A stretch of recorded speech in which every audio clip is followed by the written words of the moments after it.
So first video update of 2022.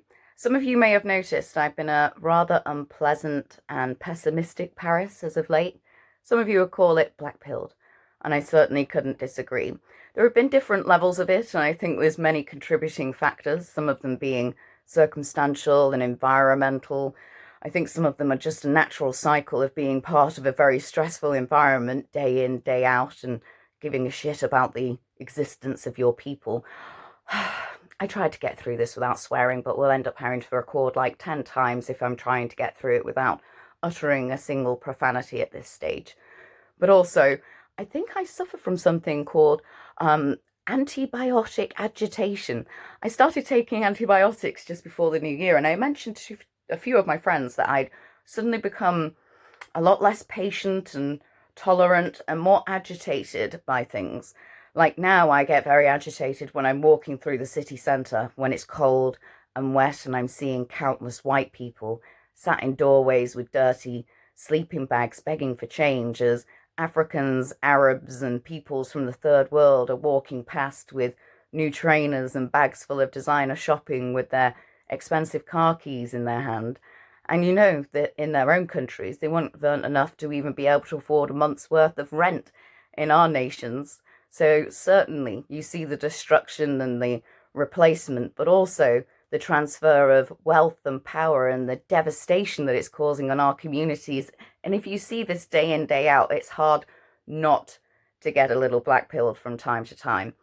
And especially when you're involved so heavily in nationalism. I mean, you guys are all in the same chats as myself, and you must admit from time to time, you must think, what is just discussing these things endlessly doing?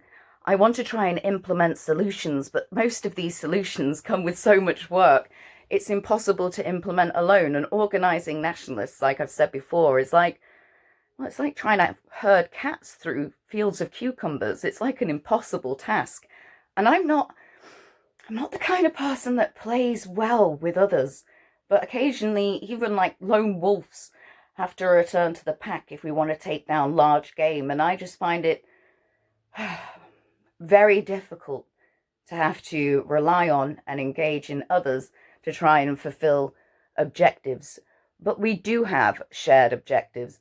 And this is why I find the petty arguing over quite minor things incredibly irritating at this time, and the blind eye that will turn to the suffering of our own people.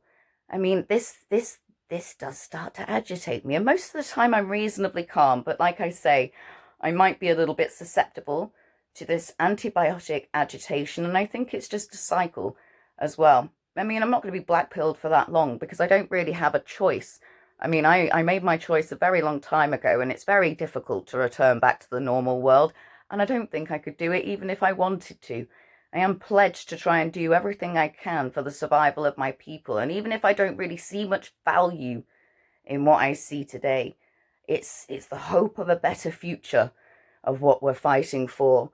I mean, well, I've not always been a person that I'm proud of. I've been a disgrace to my people and my ancestors before, and my only form of redemption is to try and fulfill my inherited duty passed down by my forefathers in sustaining a future for our peoples.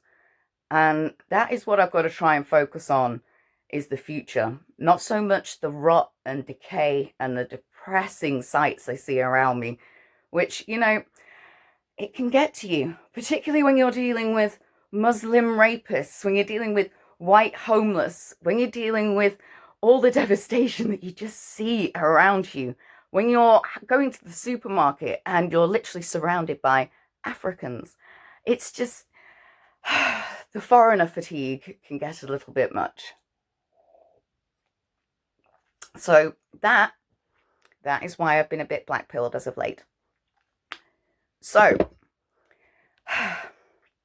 even though I do have a mentality occasionally of, right, fine, fuck it, I'm just going to leave you all to it and let the world burn, you all deserve what's coming, you know, I'm not going to stay in that mentality for that long. There are innocents in this world that really don't deserve what's coming, and we deserve to try and make amends for the fact that we have failed our forefathers and our future descendants so badly.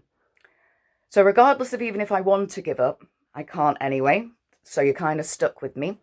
And I can't give up on the case, because even if I do, I'd end up paying out the adverse cost orders, even if I said, right, I want to drop it. So I've got to fight it. Plus, I have been wronged in a very severe manner. These people have sabotaged my education. They have cost me money. They have caused me psychological distress, and they need to pay for it. So I'm going to continue with the case, and I'm probably going to implement this community interest company as well, because it needs to happen. I believe in implementing a multiple organisational strategy. That's probably another thing that's kind of got me a bit blackpilled as of late. Because after I had amended my particulars of claim and filed my new documents with the courts, I had a little bit more time, and I thought, right, I need to start thinking about the implementation of a multiple organisational strategy and being able to communicate this concisely with other nationalists. And when I started thinking about all the different issues that we're facing and the different modes of attack that our enemy are utilizing, and how to describe how these all interconnect together to cause our inevitable destruction, and how we can fight against each one of those arms whilst we can't get to the head of the beast, that is so difficult to articulate in a manner that I would like and concisely. Because people are always arguing about what the solution is. Oh, there's no political solution. And people will say there is. And people will say we need a religious solution, a community solution. We need more charities. We need more white nationalist shops. We need to run off to the countryside and abandon all modernity, get rid of technology. Trust me, that is not going to work out well for anybody. What do you think is going to happen if you give up your land and say, hey, I'm just going to live in this little forest, and all of these hostile primitives that hate us can have all of our weapons, our wealth, and the majority of our land, and we'll hope that in the future they won't just turn up and kill us. Yeah, it's not going to happen, is it? So what I want to start discussing next is multiple organisational strategy. I mean, there are so many different topics that I want to discuss, but we should probably start with that. The community interest company that I want to launch, I'm probably going to invite people to come to introductory sessions that I believe could be useful in its implementation, because it has 4 different divisions, each one with 4 different departments in it that focus on the core issues that the white Indigenous population are facing, like our rights, our communities, our futures, and our history and heritage and culture.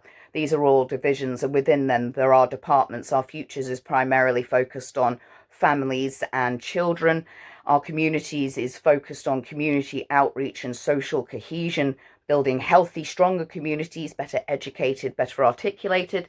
History, heritage and culture is all about, obviously, preserving our history, heritage and culture for future generations to enjoy. And the Our Rights Department is primarily a social policy research and advice think tank, an advocacy service, and also an alliance watch, which will conduct investigations into corrupt state services and use certain judicial processes to hold these to account independently of these state services. Eventually, I want to become a designated body for police super complaints that I can override the IOPC and get things like grooming gangs properly investigated, and those who are complicit in facilitating it, even those in our constabulary and those in our political class, to be held accountable for their crimes.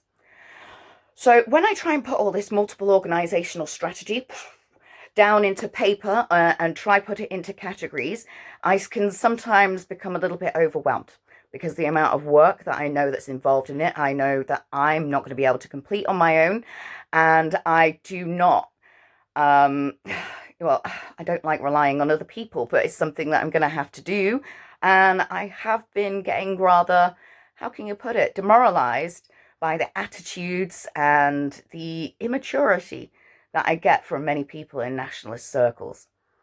But anyway, the black pill's going to wear off. My battery's just said that it's only on 5%, and if I want this to actually record, I'm going to have to go. But welcome to 2022. I promise to be a less pessimistic Paris as I can be, anyway, over the next couple of weeks, and wait for these multiple organisational strategy videos. I'll do each one in each category and then tell you how they all function together towards our unified objectives. because strategy is necessary. Remember that. Anyway, good evening, guys, and I'll speak to you soon.